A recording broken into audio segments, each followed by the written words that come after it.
and welcome to Morning Vibes, weekly conversations to elevate how we live, think, and show up. Before we dive in, if you're getting value from these videos, please remember to like, share, and subscribe so you don't miss an episode. So, everything that you want to have in your life right now that's bigger or greater or more fulfilling, including how you want to feel. If you want to feel more empowered, more free, more loving, more joyful, more abundant, lives outside of what is comfortable to you right now, right? It lives outside of your comfort zone. Many of us have been taught that discomfort means that something is wrong. And if you think about it, even by way of being a child, right? And we know that most of our beliefs are solidified by the time we're 6 years old. So think about our experience as a child. You're not feeling well. And a parent or a caretaker responds with, "What's wrong? Where do you feel discomfort? We need to fix this." So we begin to embody the belief that discomfort means that something is wrong and needs to be fixed so we feel comfortable again. When in fact, discomfort is really often signaling to us that we have outgrown the container of our life. What are your thoughts about that, Michelle? Well, my thoughts are growth stretches you before it strengthens you. I always use that as a mantra because I feel small when I don't know. That's my own internal dialogue. I don't feel empowered, but I feel I have the willingness. So I stay willing, and I take a small action. I stay consistent in those small stepping stones. We don't change in huge leaps and bounds. We By just taking one huge leap, it's for me, at least this is how I grow. It's always one small stepping stone at a time. So I don't wait for that big leap. I start with that small aligned step.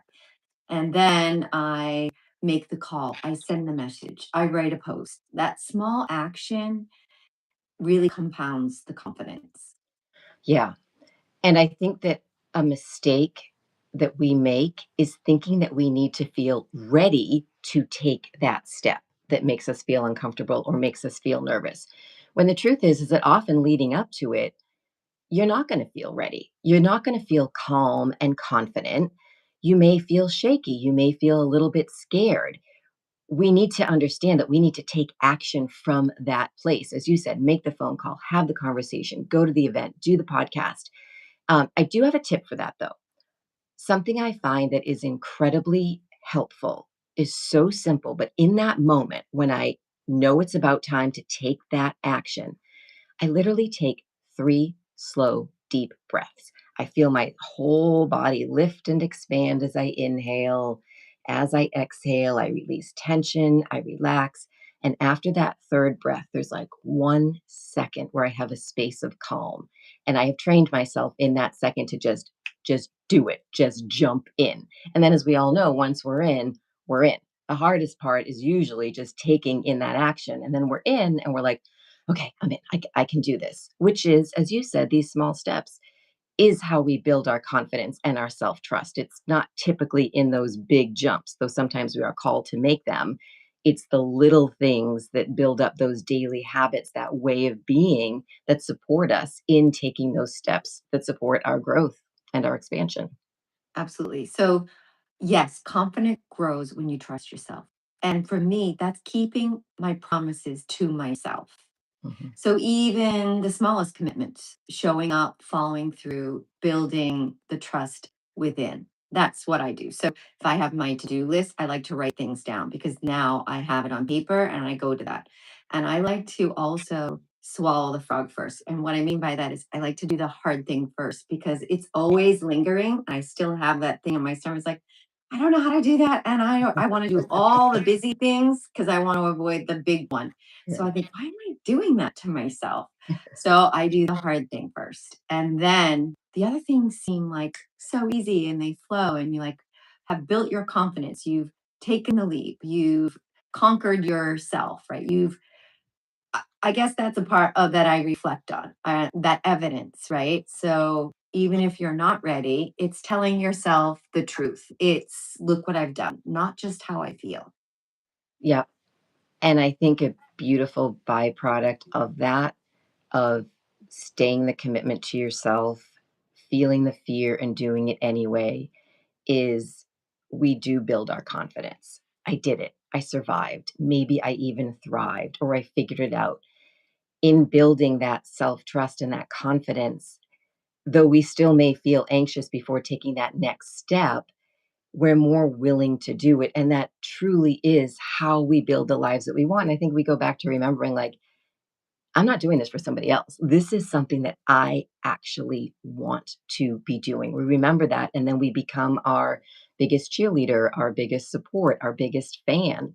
And we know we can rely and count on ourselves. And I think that that gets us through the easier times when we want to build and grow, and it gets us through the tough times when, because we all know life happens. So when something happens, we've already essentially built up our skill set of trusting ourselves and knowing that we can move through this and come through to the other side.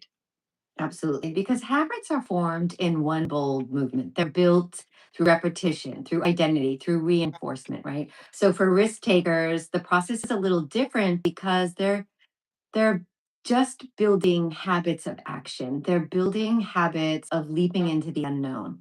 And that's really, we live in a world of uncertainty and we want that certain feeling all the time. But the truth is, we're not waiting for certainty. We're training ourselves to take that step. And over time, it becomes automatic. So I think it's about taking that consistent action, normalizing discomfort, and keeping the Mhm. promises to yourself. Like Stacey, even you and I doing YouTube, it's a perfect example. It's like, we don't know this technology. We're alive. We Yeah. could really mess it up. We could embarrass ourselves. Whatever people are going to say or do. But we're in the arena, right? We're Yeah. showing up. Learning as we go. And we're getting more comfortable. And what I love about that is that's a reflection of our evidence of what we can do. So every week, we're not overthinking. We're coming from a place of doing because we're creating that momentum of establishing that we have something to share. And that feels good, that feeling that of accomplishment after we do it, whether we misread or didn't hit the button right, none of that matters, right? It matters that you showed up for yourself. Yeah.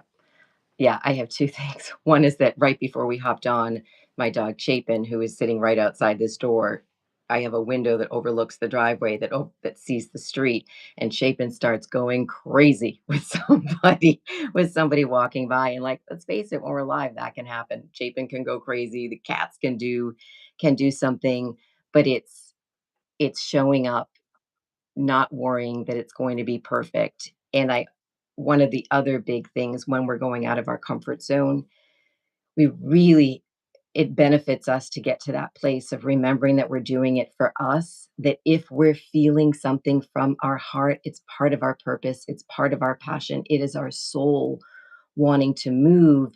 And how often do we allow the fear of what other people may say or do hold us back? And I think about that a lot. It's really giving your power away when you do that, right? But none of us like to be taunted or teased or made fun of. Like, we most of us want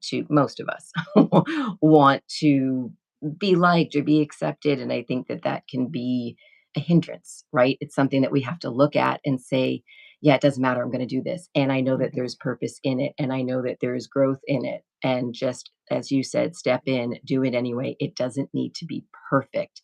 And that's often how we get the momentum going, right? Like we already said, we're probably never gonna feel ready to do it, but even just taking any small step to get the momentum going, and then it gets easier and easier and easier and easier because we build those habits, and those things are built really our big moments and our big things that we love to do are built in the mundane. It's done in the mundane, it's done in the little details.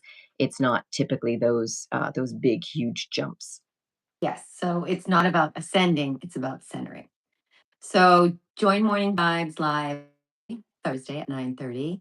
We meet here, same space, same intention. So if you've connected to what you've heard, hit subscribe, like, and be a part of our weekly wellness. So until next week, Stay inspired, keep taking action, and keep rising. Thank you, everybody. Bye, everybody.